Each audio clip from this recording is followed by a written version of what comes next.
प्रिय छात्र छात्राओं, Tiwari live classes mobile app आप डाउनलोड करें और सोमवार से आप फर्स्ट ग्रेड का हिस्ट्री और पॉलिटिकल के बेस को पढ़ें, जिसमें प्रारंभ में हम 90% का ऑफर देने जा रहे हैं और यह बैच लगभग 7 महीने का होगा, जिसमें क्लासेज होंगी, ऑडियो वीडियो प्लस टेस्ट होंगे, उसमें नोट्स होंगे, वो सब कुछ आपको साथ उसके साथ फ्री मिलेगा।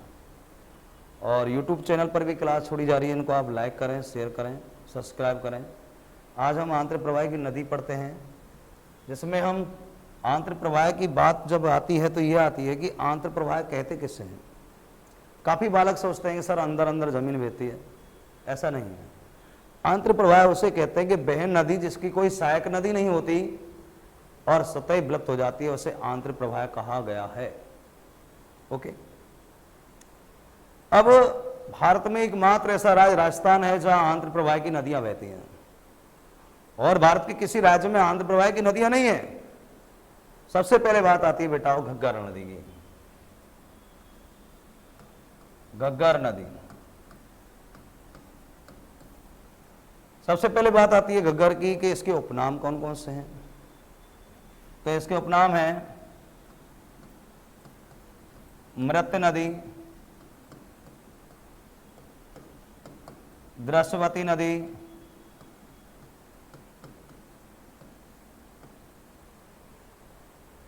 प्राचीन सरस्वती नदी, सरस्वती नदी, नट नदी, और पाकिस्तान में इसका नाम हकरा है। हकरा एक फारसी भाषा का शब्द है। हकरा एक फारसी भाषा का शब्द है बेटा।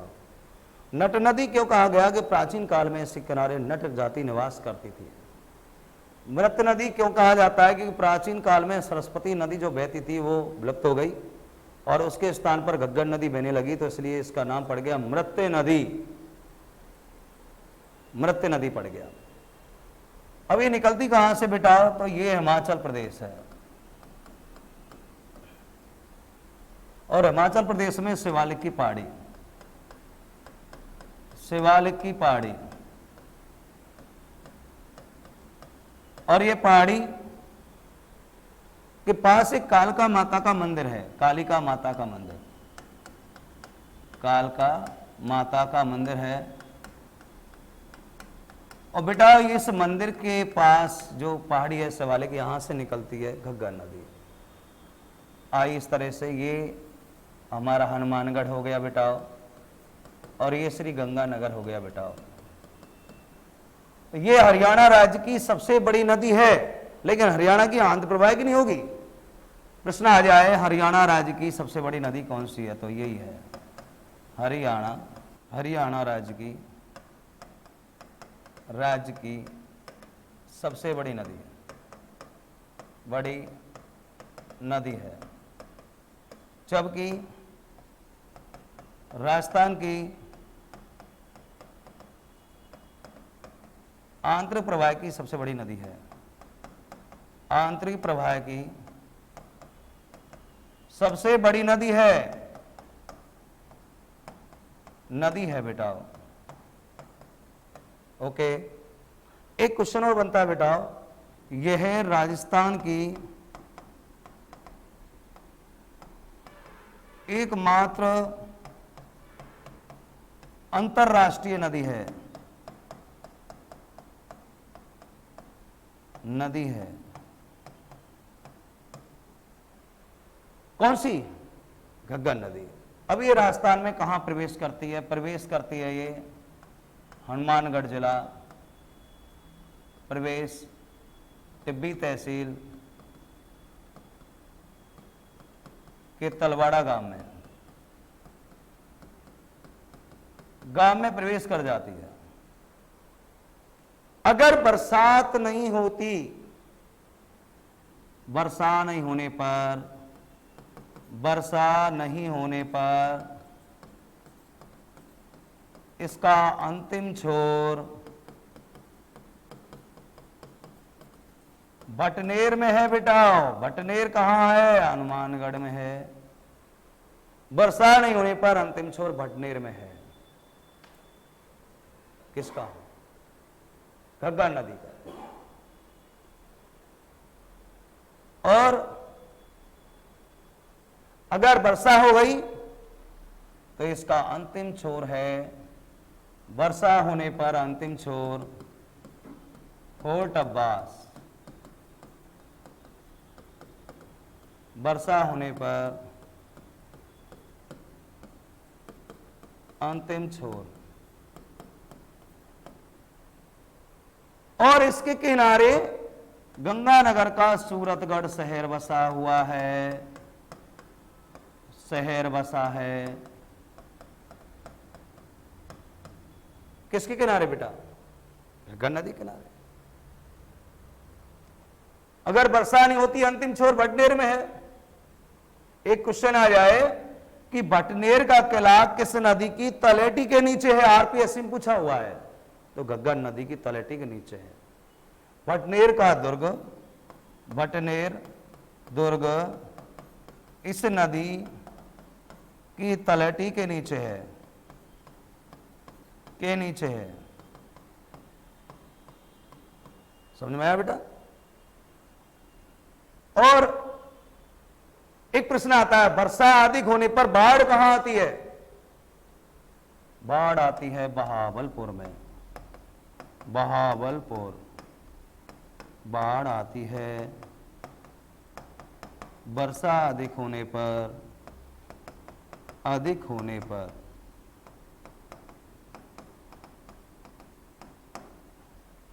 दोबारा, मृत नदी, द्रस्वती नदी, प्राचीन सरस्वती नदी, नट नदी, पाकिस्तान में हकरा कहते हैं। हकरा फारसी भाषा का शब्द है। राजस्थान की एकमात्र अंतर्राष्ट्रीय नदी है और आंतरिक प्रवाह की सबसे बड़ी नदी है राजस्थान की। निकलती है हिमाचल प्रदेश में शिवालिक की पहाड़ी कालका माता के मंदिर के पास। राजस्थान में प्रवेश करती है हनुमानगढ़ जिला, टिब्बी तहसील, तलवाड़ा गांव। वर्षा नहीं होने पर अंतिम छोर भटनेर, हनुमानगढ़ किनारे गंगानगर का सूरतगढ़ शहर बसा हुआ है। अधिक वर्षा होने पर बाढ़ आती है बहावलपुर पाकिस्तान। और अगर माना कि वर्षा हो गई तो अंतिम छोर है पाकिस्तान के फोर्ट अब्बास में। किसका? घग्गर नदी का। ठीक है। आंध्र प्रवाह की सबसे बड़ी नदी है। कौन सी नदी है? घग्गर नदी। नेक्स्ट नदी देखते हैं अपन इसके बाद आंध्र प्रवाह की, कांकने। कांकने नदी।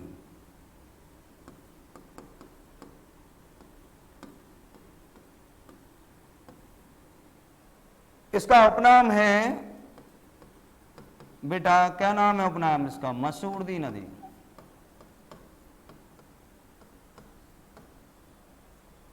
मसूरदी नदी उपनाम है इसका। और निकलती है उद्गम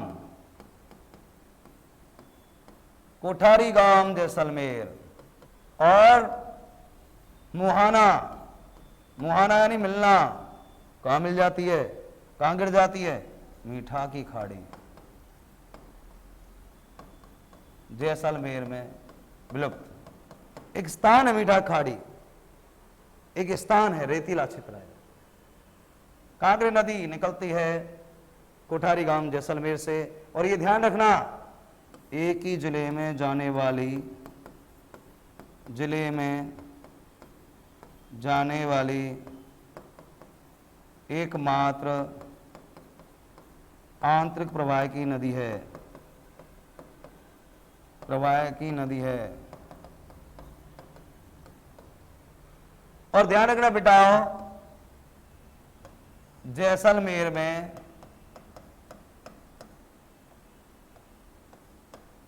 बुझ झील का निर्माण करती है। का निर्माण करती है। कौन सी नदी? कांकरी नदी। और इस नदी के किनारे, नदी के किनारे चंदन नलकूप है, जिसे थार का घड़ा कहते हैं, घड़ा कहते हैं। तो बेटा कहां से निकली? कोठारी गांव, मीठा की खाड़ी में विलुप्त उपनाम है मसूरदी नदी, और वो झील का निर्माण करती है। क्लियर? एक ही जिले में जाकर उसी में विलुप्त हो जाती है। किनारे चंदन नलकूप है, जिसे थार का घड़ा कहते हैं। और ध्यान रखना बेटा, ये लाठी सीरीज क्षेत्र में बहती है। कहां बहती है?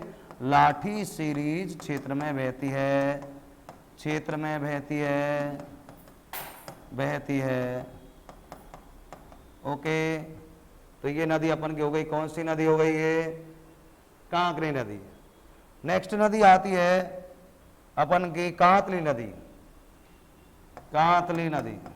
देखो बेटा, कांतली नदी की जब बात आती है तो ये कहां से निकलती है? उद्गम इसका, उद्गम, उद्गम है बेटा इसका सीकर में खंडेला की पहाड़ी से, खंडेला की पहाड़ी से, पहाड़ी से उद्गम है बेटा इसका। और ज्यादा कुछ नहीं है।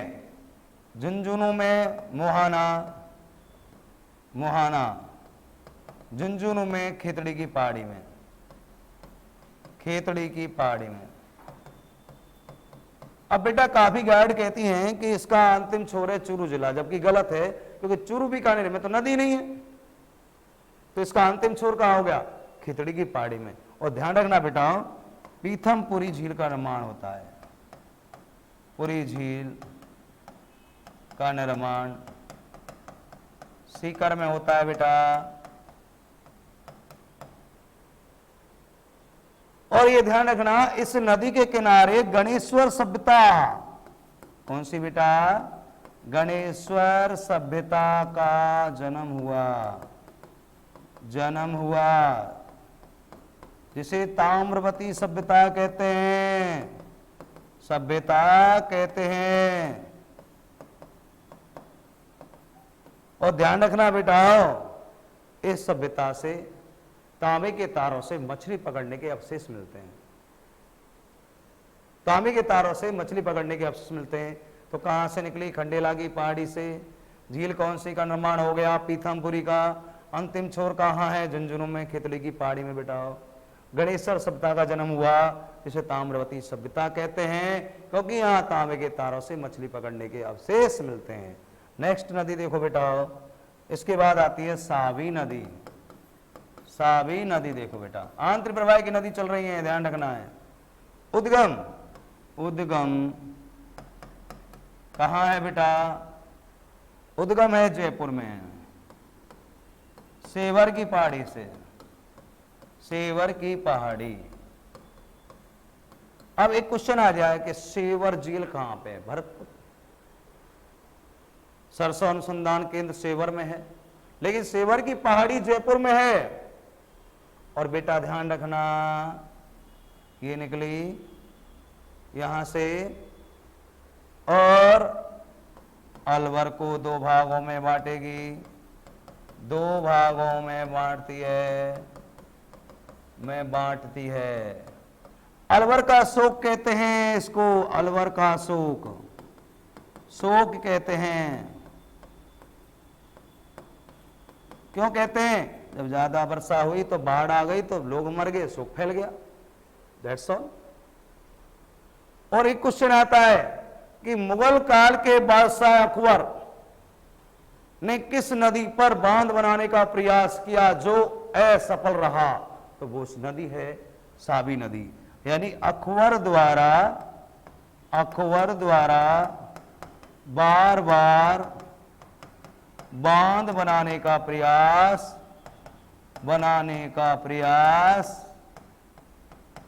इस पर असफल रहा। समझ में आया बेटा? और इसका अंतिम छोर है हरियाणा के गुरुग्राम। गुड़गाम का नया नाम क्या हो गया? गुरुग्राम के पटौदी में पटौदी।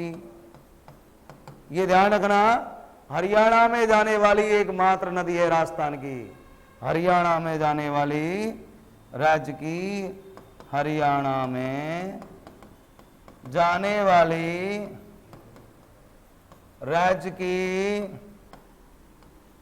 एकमात्र नदी है, नदी है। कौन सी नदी है? सावी नदी। तो कुल मिला के बात, हरियाणा में जाने वाली एकमात्र नदी है, अलवर को दो भागों में बांटती है। अलवर का सुख कहते हैं इसको। अकबर द्वारा बांध बनाने का प्रयास बार बार किया गया जो असफल रहा। क्लियर?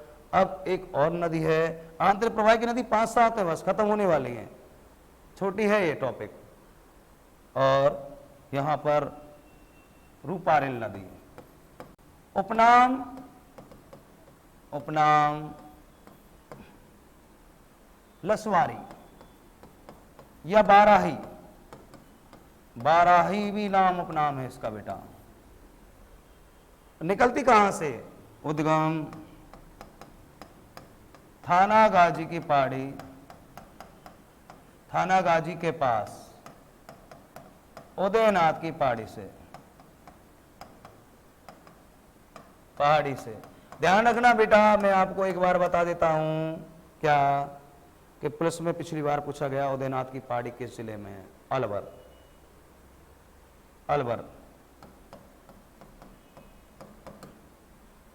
और यहां से निकलती हुई सीधी मोहाना हो जाती है, यानी कि ये मिल विलुप्त हो जाती है, विलुप्त भरतपुर में, भरतपुर में हो जाती है।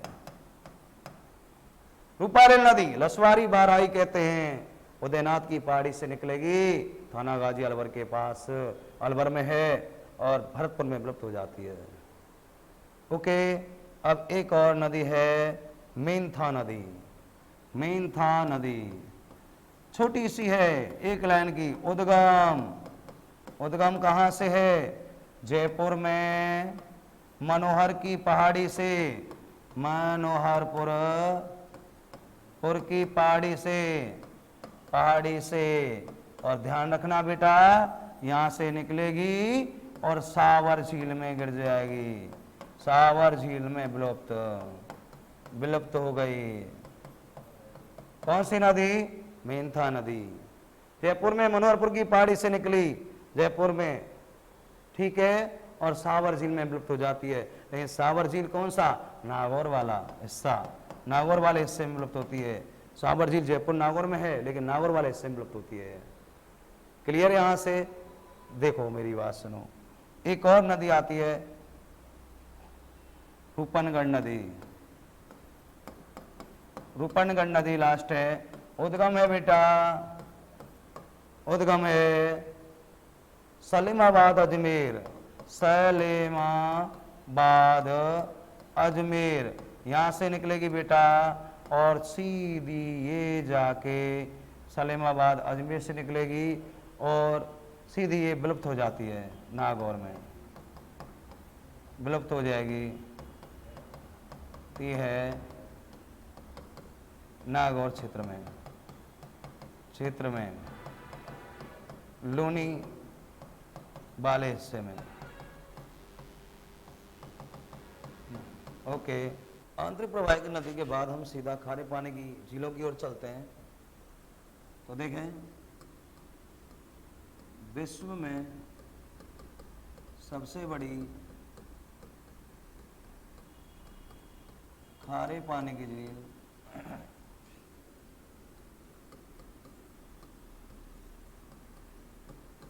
झील कैस्पियन सागर है।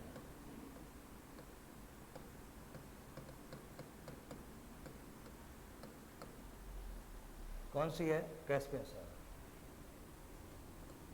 भारत में सबसे बड़ी खारे पानी की झील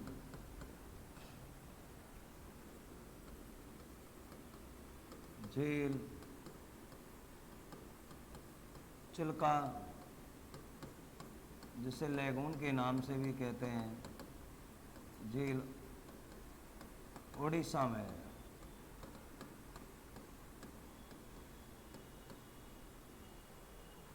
लेगून झील राजस्थान में सबसे बड़ी खारे पानी की झील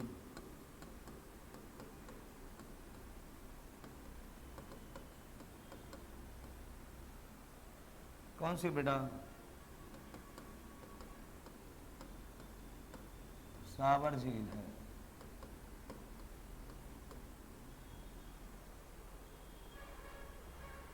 तो राजस्थान में जो झीलें हैं खारे पानी की, उनमें नमक उत्पादित होता है। वैसे एक क्वेश्चन आ जाए आपको कि भारत में सर्वाधिक नमक उत्पादन करने वाला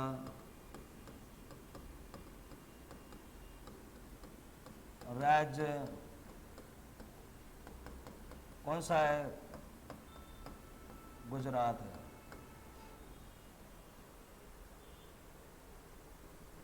कौन सा है? गुजरात। एक और आ जाए कि राजस्थान में सर्वाधिक खारे पानी की झीलों वाला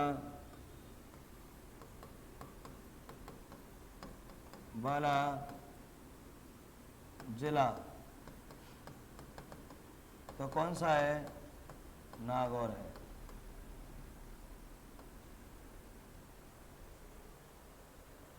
नागौर जिला है। अब देखते हैं आगे। सबसे पहले सावर झील।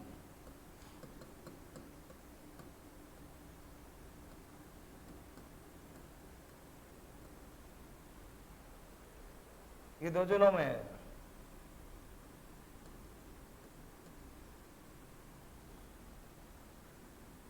जयपुर और नागौर में फैली हुई है। कुछ कहते हैं कि अजमेर में भी इसका हिस्सा है, लेकिन इसको सत्यात्मक रूप से अजमेर में हिस्सा नहीं माना जाता। इसकी लंबाई 32 से 36 किलोमीटर है और चौड़ाई 3 से 12 किलोमीटर के मध्य है। सावर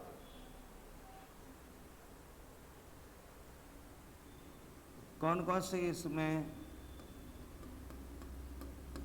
नदियां जल ले जाने वाली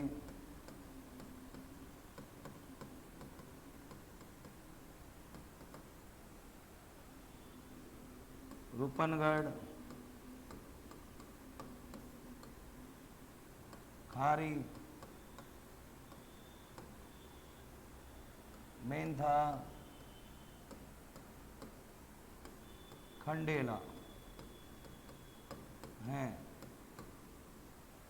तो 4 नदियां इसमें मुख्य रूप से जल ले जाती हैं। प्रश्न हमारा आता है कि इस झील से वाष्पोत्सर्जन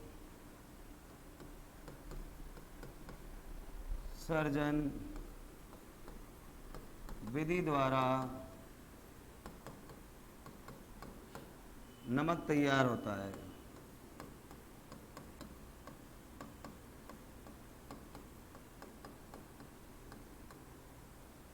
कौन सी विधि द्वारा? वाष्पोत्सर्जन विधि द्वारा नमक तैयार होता है इसमें से। और इस झील के किनारे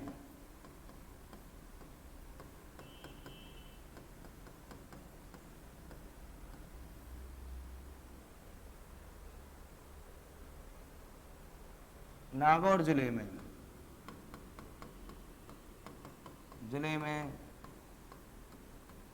राज्य का प्रथम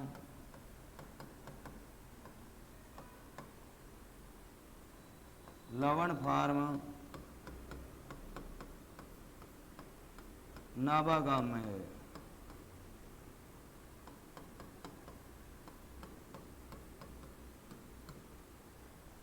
कौन से गांव में है? नाबागाम नागौर, लवण फार्म। सावर झील को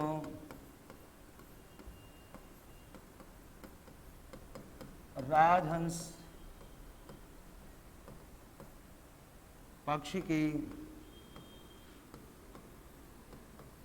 शरण स्थली कहते हैं। कौन से पक्षी की? राजहंस। इस झील के किनारे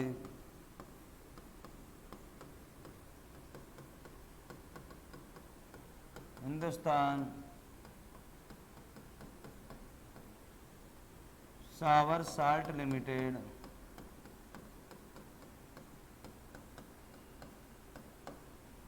का कारखाना है,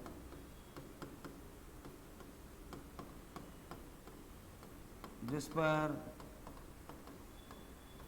केंद्र का हिस्सा 60%, व राज्य का हिस्सा 40% है।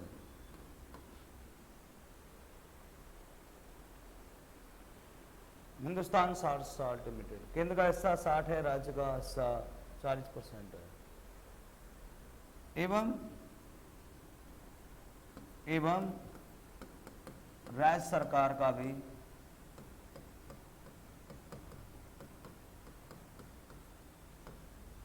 पूर्ण रूपेण सावर साल्ट लिमिटेड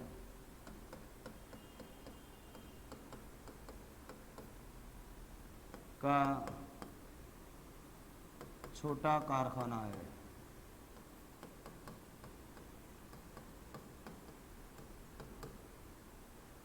सावर साल्ट लिमिटेड का छोटा कारखाना है इसमें। क्लियर? इसमें, इस झील में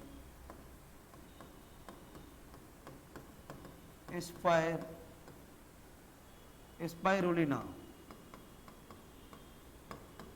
शैवाल मिलता है।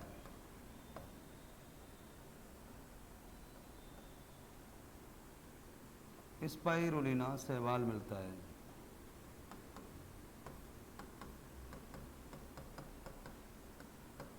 कौन सा? स्पाइरुलिना शैवाल पाया जाता है किस पर? सावर झील किनारे।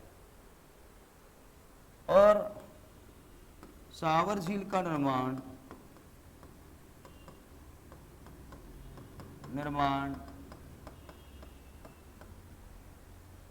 551 ईस्वी को चौहान वंश के संस्थापक वासुदेव चौहान ने करवाया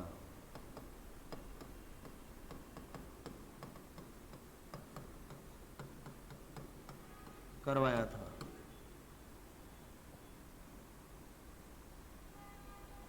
वासुदेव चौहान ने निर्माण करवाया था इसका। और सावर झील के किनारे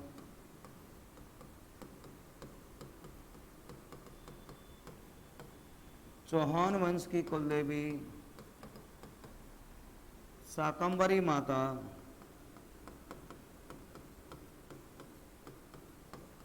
का मंदिर है।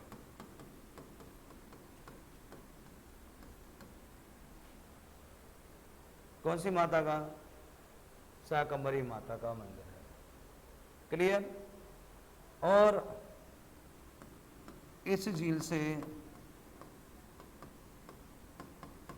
टाटा नमक बनता है।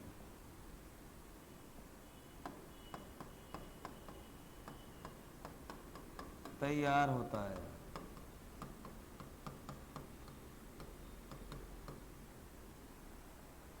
कौन सा नमक? टाटा। सावर झील के किनारे मुगल शासक अकबर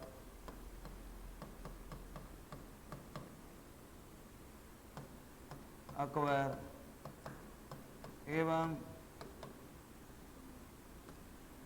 हरकाबाई का विवाह 6 फरवरी 1562 ईस्वी में हुआ। तो कुल मिला के हमने अभी सावर को पढ़ा कि विश्व की सबसे बड़ी खारे पानी की झील कौन सी है? कैस्पियन सागर। और भारत की है चिल्का उड़ीसा में। और राजस्थान की है सावर झील। नमक उत्पादन करने वाला राज्य है गुजरात। देखा जाए तो राजस्थान में सर्वाधिक खारे पानी की झील नागौर में है। सबसे पहले आती है सावर झील। जयपुर नागौर में फैली हुई है, लंबाई 32 से 36, चौड़ाई 312 और नदियाँ गिरती हैं रूपनगढ़, खारी, मेंथा, खंडेला। देखा जाए तो बाष्पोत्सर्जन विधि द्वारा नमक तैयार होता है। और राजस्थान का पहला नमक फार्म है नावागाम नागौर। नमक मंडी कहते हैं इसको। और सावर झील को राजहंस पक्षी की संस्तरी कहते हैं। हिंदुस्तान सावर साल्ट लिमिटेड का कारखाना है। केंद्र का 60, राज्य का 40% और एक छोटा सा राज्य सरकार का भी सावर साल्ट लिमिटेड का कारखाना है। और इसमें स्पाइरुलिना शैवाल मिलता है।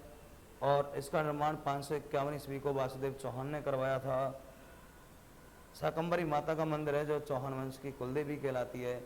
और अकबर का विवाह 6 फरवरी 1562 को हरकाबाई से इसी झील के किनारे हुआ था।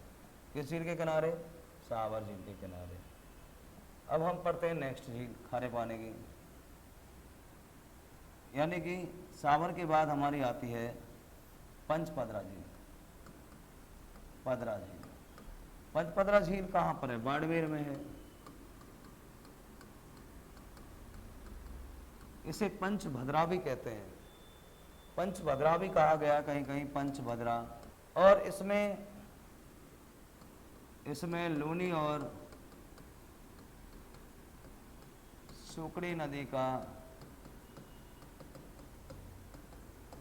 जल जाता है।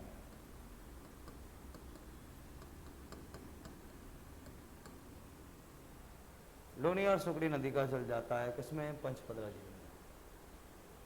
देखा जाए तो इस झील से शुद्ध नमक प्राप्त होता है।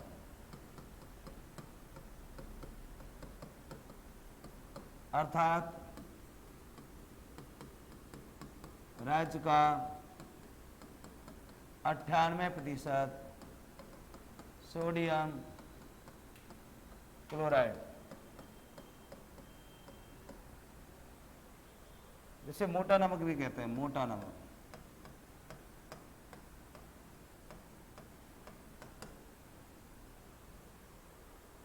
किससे? पंचपदरा झील से। और देखा जाए तो इस झील से खारवाल जाति मोरनी झाड़ी से नमक प्राप्त करती है।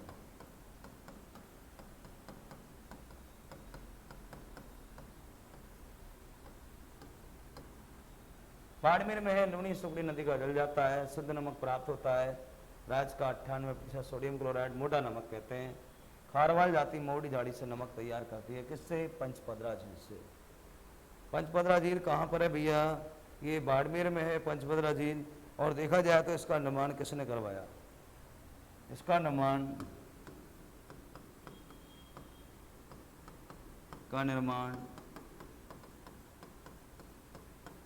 पंचाभील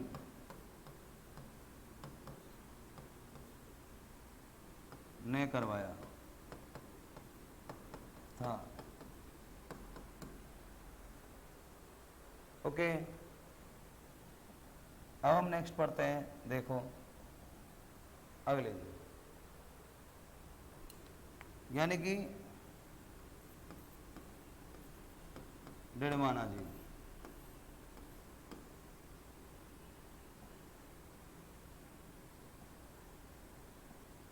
डिडवाना कहाँ पर है? नागौर में।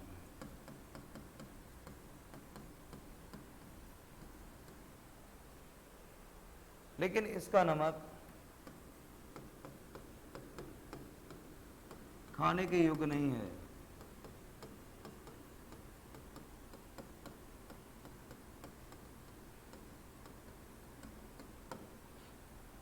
खाने के योग्य नहीं है इसका नमक। इस झील से सोडियम सल्फेट प्राप्त होता है। क्या होता है? सोडियम सल्फेट, जिससे तेजाब,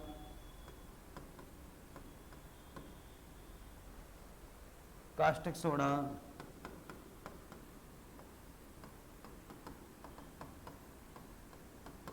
कागज बनाना,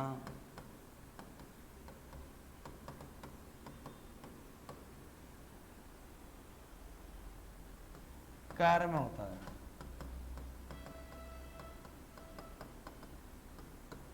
तो डिडवाना नागौर में है, नमक खाने के योग्य नहीं है, सोडियम सल्फेट प्राप्त होता है, तेजाब, कास्टिक सोडा, कागज बनाने में काम में होता है। अगली झील देखते हैं, लूणकरणसर झील।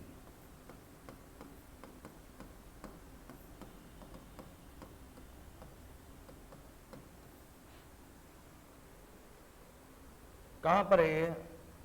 बीकानेर में है।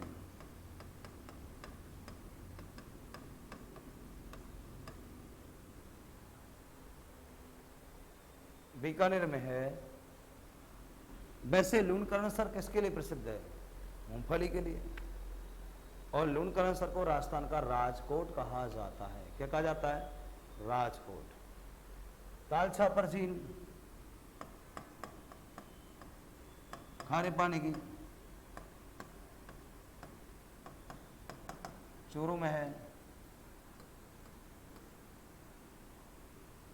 चूरू में है। रेवासा झील सीकर है। कछोर झील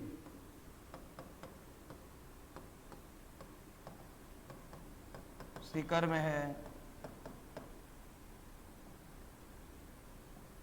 डेगाना झील नागौर में है। कुचामन झील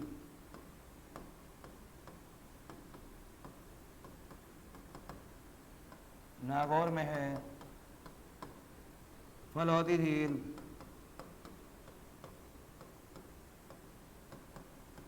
जोधपुर में है।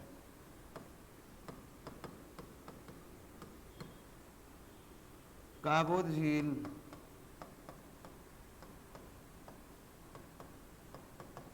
जैसलमेर में है।